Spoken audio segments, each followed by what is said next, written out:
Hola, mi nombre es Luisana Millán, soy estudiante de la Cátedra de Derecho Procesal Penal 2 a cargo de la profesora Eliana Santander en la sección SAIAB. El día de hoy me corresponde hablar acerca de dos tipos de procedimientos penales especiales, los cuales son el que encontramos consagrado en la Ley Orgánica sobre los Derechos de las Mujeres a una Vida Libre de Violencia y el del Sistema de Responsabilidad Penal del Adolescente que encontramos consagrado en la LOCNA. También voy a hablar un poco acerca de lo que es la sentencia. Bueno, ya entrando en materia, algo que cabe destacar de estos tipos de procedimientos es que los mismos comparten la estructura clásica que encontramos en el proceso penal ordinario. Esto quiere decir que dentro de estos procedimientos nos encontramos también, al igual que en el proceso penal, una fase preparatoria de investigación, una fase intermedia, una fase de juicio y una fase de ejecución. Razón por la cual en esta ocasión no me voy a enfocar tanto en explicar acerca de la estructura del procedimiento, incidencia, lapsos procesales y demás, sino más bien voy a hacer un especial énfasis en cuanto a las aristas propias y características propias que distinguen estos tipos de procedimientos. También a los fines de que esta exposición no se torne tan extensa ni tan pesada. Ok, ahora ya entrando nuevamente en materia, en primer lugar voy a hablar acerca de lo que es el procedimiento que encontramos regulado en la Ley Orgánica sobre los Derechos de las Mujeres a una Vida Libre de Violencia. Bueno, en primer lugar, esta ley tiene por objeto el poder garantizar y promover los derechos de las mujeres frente a los distintos tipos de violencia que se puedan cometer contra estas.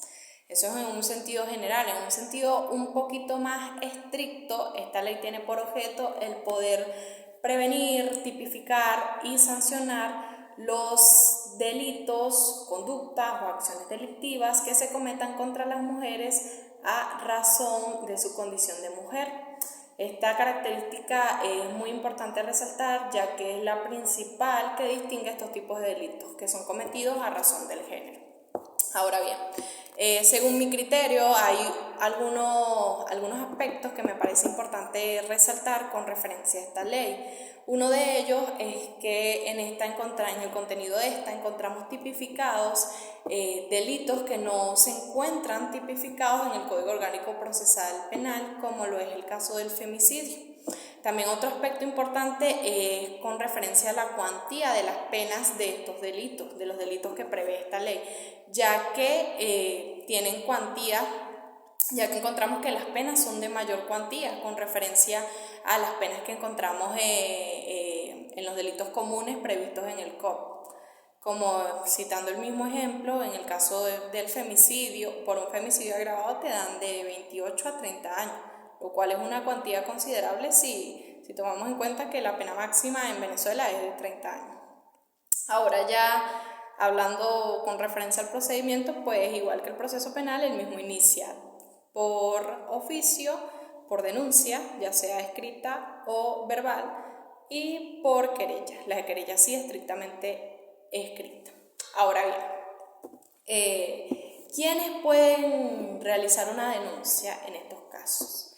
Pues las personas legítimadas para denunciar, según lo que nos prevé la ley, son las víctimas, obviamente, las mujeres agraviadas, los familiares de estas, los consejos comunales, las defensorías y bueno, en realidad en este sentido la ley es bastante amplia porque determina que cualquier persona o institución que tenga conocimiento de algún hecho punible de lo que prevé esta ley, pues puede denunciar.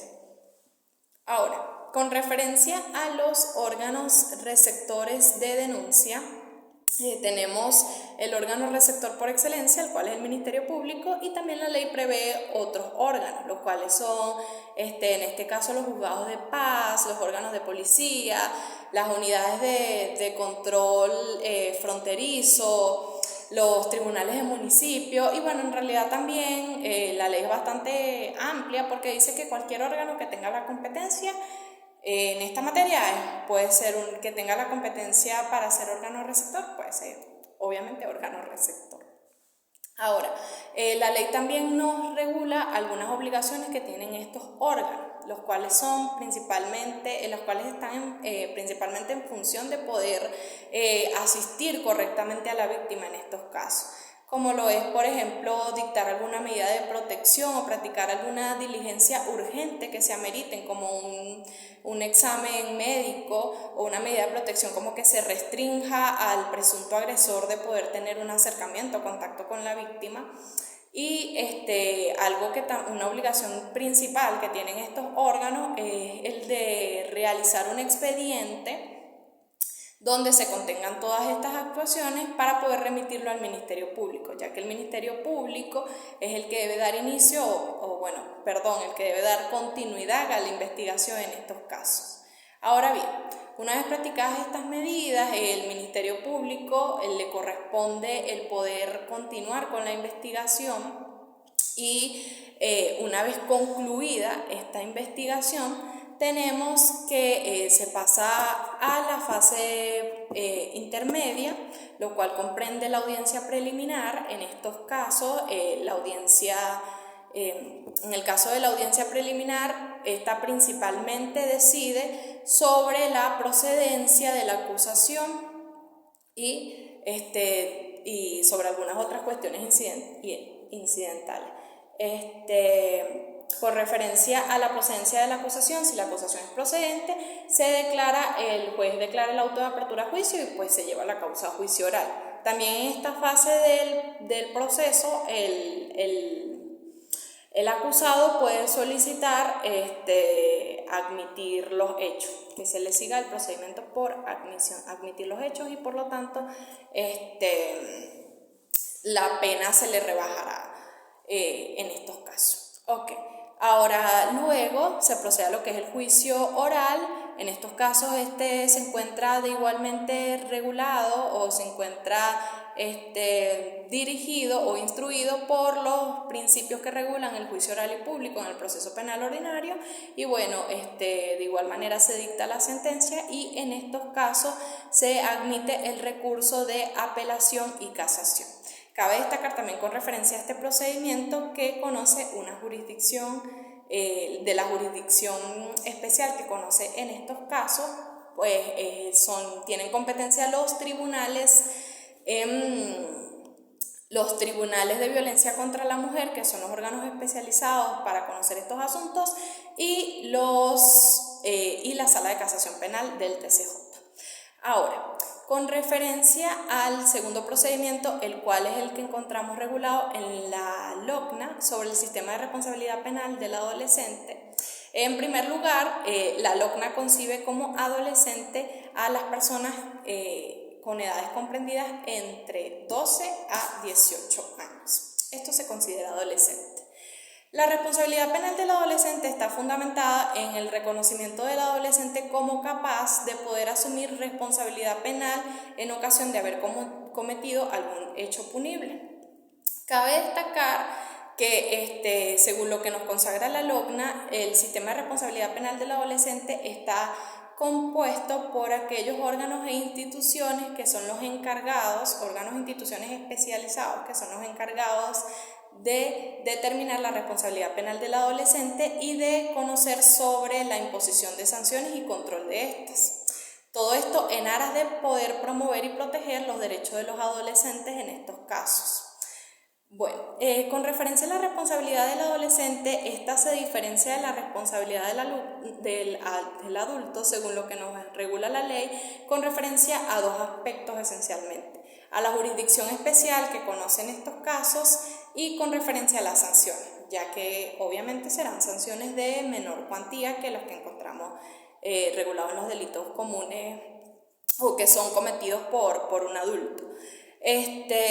Otra de las características, este procedimiento, al igual que como ya hicimos mención anteriormente, tiene las mismas fases del proceso penal: una fase preparatoria de investigación, una fase intermedia, una fase de juicio y una fase de ejecución. Algo que es importante resaltar de este procedimiento es que está dotado de algunas prerrogativas, por llamarlo de alguna manera, que son las que distinguen a este procedimiento. Por lo menos dentro de eso encontramos los principios que rigen este procedimiento, de los cuales este tipo de procedimiento no puede prescindir, ya que son garantías fundamentales que promueve este procedimiento y que deben estar presentes en él, los cuales son la protección a la dignidad del adolescente, a la privacidad de el derecho que tiene de poder ser oído, también la presencia de lo que son los juicios educativos, el poder asistir, esto nos hace referencia a que el adolescente pueda ser asistido en todo con correspondencia a su edad, ya sea en la definición de términos procesales, en el conocimiento del desarrollo del procedimiento, etc.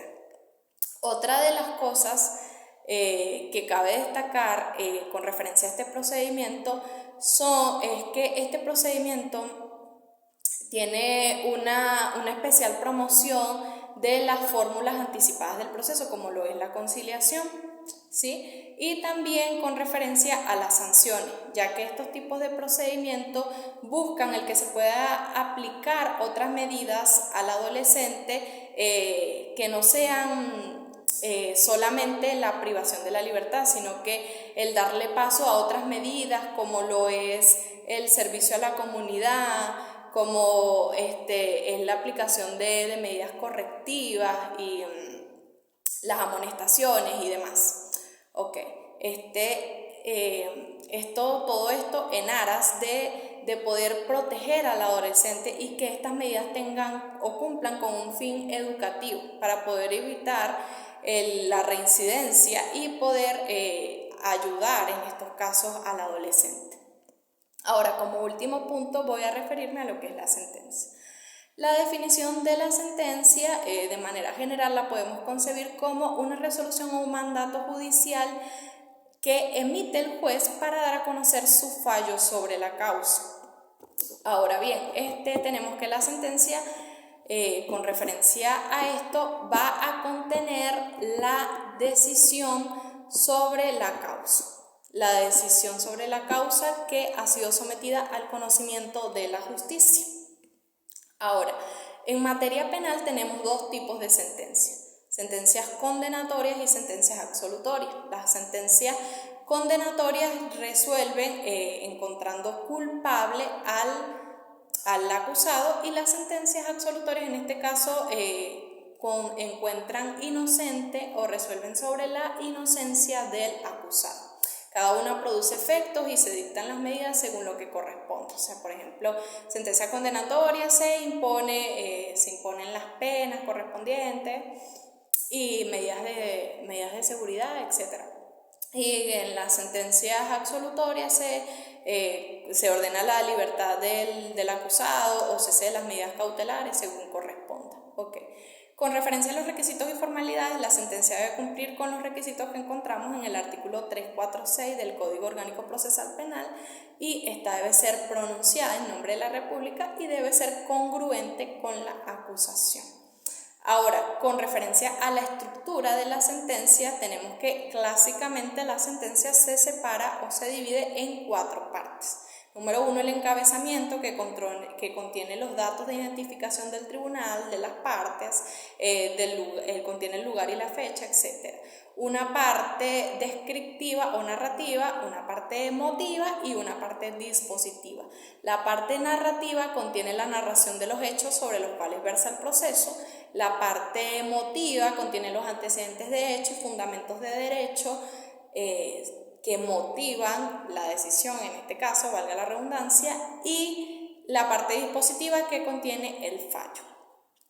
También cabe destacar que podemos encontrarnos con las llamadas sentencias interlocutorias, que estas resuelven sobre una cuestión incidental en el proceso y no son dictadas en la fase de juicio, sino en las fases anteriores a este. Como ejemplo de esto tenemos lo que es el auto de sobreseimiento. Bueno, en esta oportunidad sería toda mi exposición. Gracias.